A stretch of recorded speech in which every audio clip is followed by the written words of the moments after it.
Bismillahirrahmanirrahim. Assalamualaikum warahmatullahi wabarakatuh. Alhamdulillah.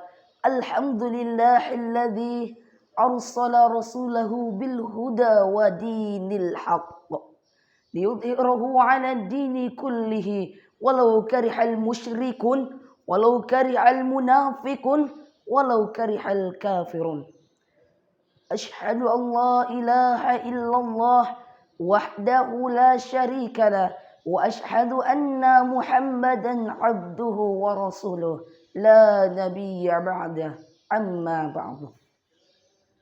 Puji syukur marilah kita senantiasa memanjatkan atas kehadirat Allah Subhanahu wa taala yang telah memberikan kita berbagai macam kenikmatan, entahkah itu nikmat kesehatan, nikmat kekuatan, dan yang tak kalah pentingnya yakni nikmat iman dan Islam.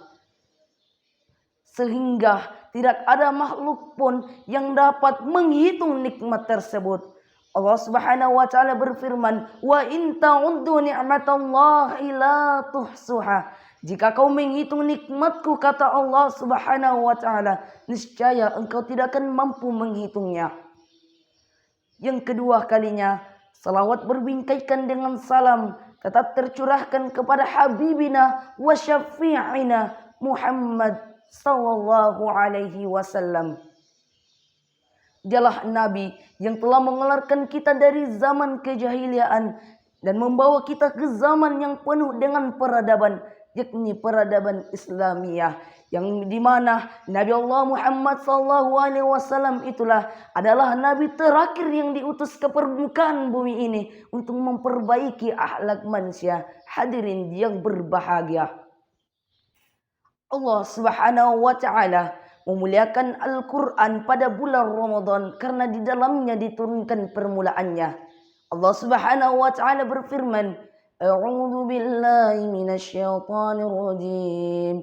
Bismillahirrahmanirrahim. Syahrul Ramadan alladzi unzila fihil Qur'an hudan lin-nasi wa bayyinatin minal huda wal furqan. Bulan Ramadan, bulan yang di dalamnya diturunkan permulaan Al-Quran sebagai petunjuk bagi manusia dan penjelasan-penjelasan mengenai petunjuk itu dan pembeda antara yang hak dan yang batil. Quran surah Al-Baqarah ayat 185. Ibnu Katsir menerangkan bahwa Allah Subhanahu wa taala memuliakan bulan Ramadan dari bulan-bulan lainnya karena di dalamnya diturunkan permulaan Alkitab, diturunkan permulaan Al-Quran. Mengapa Al-Quran sangat penting bagi kita hadirin sekalian? Karena Al-Quran, mushaf Al-Quran memiliki banyak hikmah dan manfaat yang dapat kita ambil.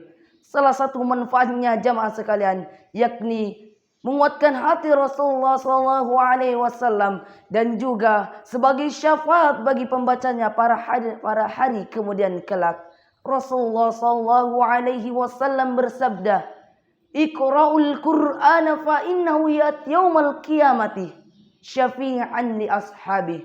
Bacalah Al-Quran karena sesungguhnya Al-Quran akan datang pada hari kiamat sebagai pemberi syafaat bagi para pembacanya pada hari kemudian kelak. Hadis riwayat Muslim. Hikmah dan manfaat lain dari Al-Quran ialah sebagai hidayah bagi umat manusia untuk menyelamatkan mereka dari kegelapan syirik dan maksiat.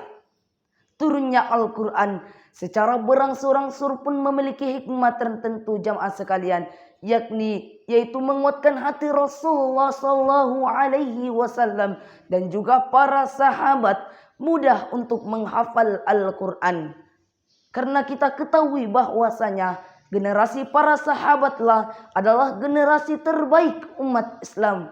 Menurut Said Qutb dalam bukunya Ma'alim fit Thariq, ada 3 faktor yang menjadikan para sahabat mudah untuk menghafal Al-Quran, yaitu yang pertama, mereka menjadikan Al-Quran sebagai satu-satunya sumber pegangan hidup. Yang kedua, Mereka menjadikan Islam sebagai titik tolak perubahan baik pemikiran maupun kebudayaan. Dan yang ketiga jamaah sekalian, yakni mereka membaca Al-Quran semata-mata untuk mengaplikasikan apa yang diinginkan Allah Subhanahu wa taala dalam firman-Nya. Intinya adalah kunci utama kesuksesan mereka dengan tilawatil Quran. Ma'asyarul muslimin rahimani wa rahimakumullah. Bahkan kata Rasulullah sallallahu alaihi wasallam, orang-orang yang paling baik adalah orang yang membaca Al-Quran. Bahkan Rasulullah sallallahu alaihi wasallam mendahulukan jenazah sahabatnya yang lebih banyak hafalannya untuk dikebumikan ketika mereka gugur di medan perang. Oleh karena itu, Allah Subhanahu wa taala memudahkan Al-Quran untuk dihafal bagi siapa saja yang berniat untuk menghafalnya.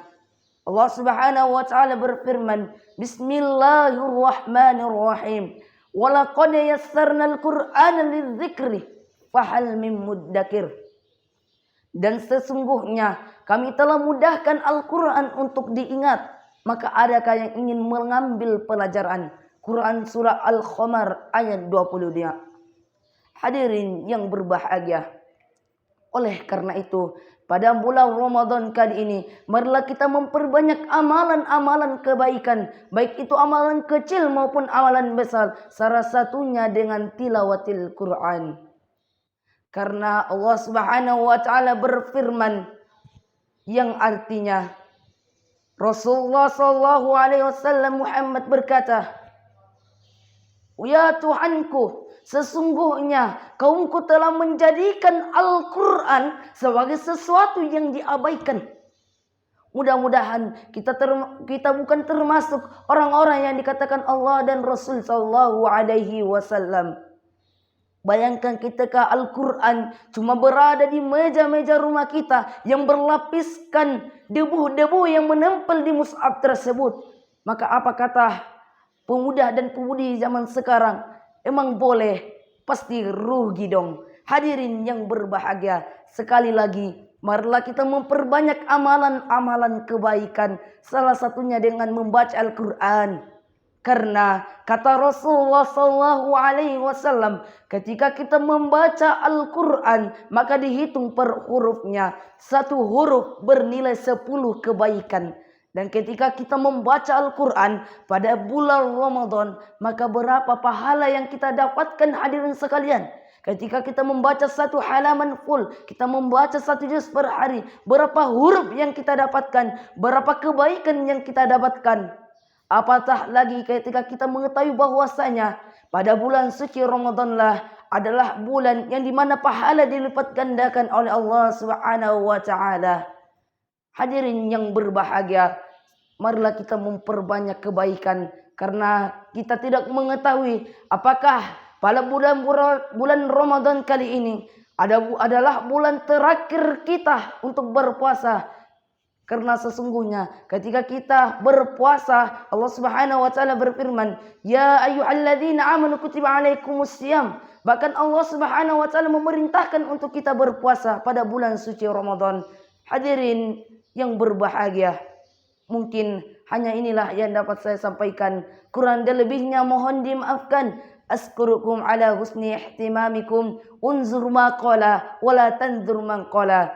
Nun wal qalami wa ma yasturun. Fastabiqul khairat. Wassalamu alaikum warahmatullahi wabarakatuh.